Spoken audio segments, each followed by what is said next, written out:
more on the debt ceiling showdown. I want to bring in our guests, Lanhee Chen, Hoover Institute Research Fellow, and Joseph Minarik, Chief Economist for the Conference Board's Committee for Economic Development.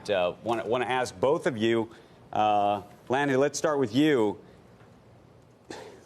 I anticipate that something will get done. We'll go up to the wire. It will look like fireworks, and we know how the movie ends. No? Yeah, I think that's probably right. I mean, I continue to be a little skeptical that the big deal, the so-called big deal, is going to get done. I think it's going to be something shorter term. But I think everybody recognizes this is not something you want to play politics with, given where the economy is. It's not something you want to play politics, given kind of both sides looking ahead to a presidential election next year. It certainly benefits the president more to get this off the table through next November, create less uncertainty. But, you know, there's a lot of disagreement between Republicans about whether, in fact, you want to do a deal that doesn't actually restrain spending. You want to get rid of the caps from the sequester from the Budget Control Act in 2011, but you don't want to replace it with any kind of fiscal restraint. I think that's going to be a little bit difficult for Republicans, some Republicans on the Hill, as well as some within the administration, like Mick Mulvaney, to swallow.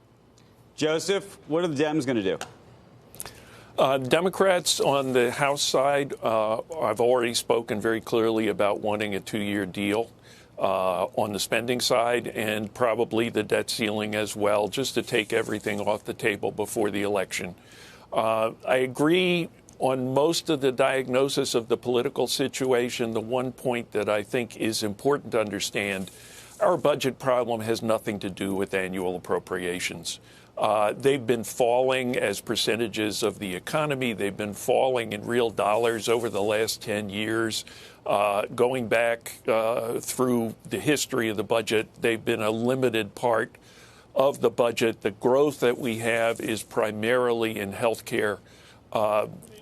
To say that you're showing backbone by screwing down on the annual appropriations really is mischaracterizing. Joseph, explain this to me. Why do Democrats want to push this out past the election, which would mean that if, in fact, a Democrat were to win the White House, the first 100 days, which typically are when a president wants to be able to have a signature moment, is going to be spent fighting last year's fight over having to deal with appropriations?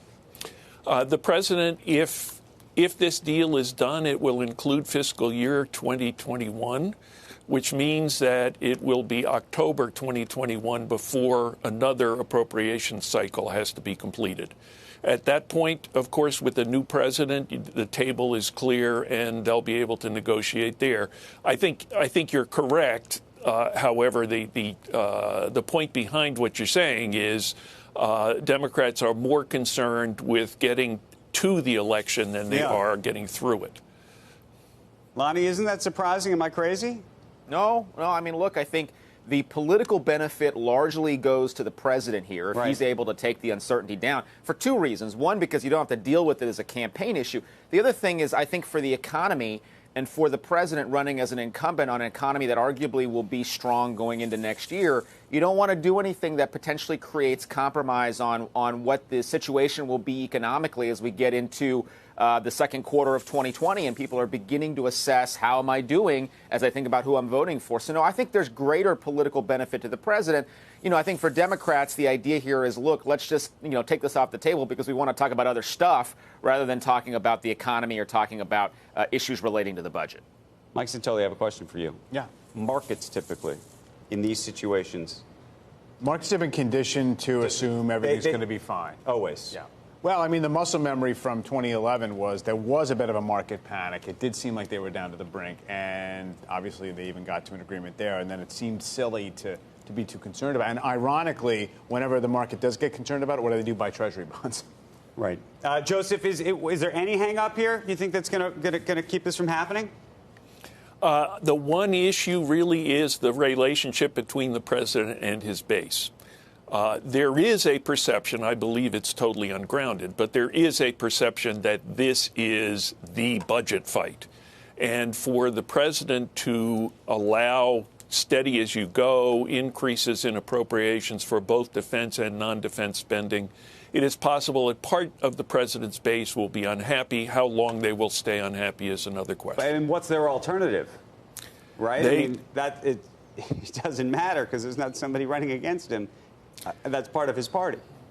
They don't have an alternative, and the alternative in policy terms, as has been suggested already, is instability in the economy at a time when the president certainly wants to continue a strong economy into the election.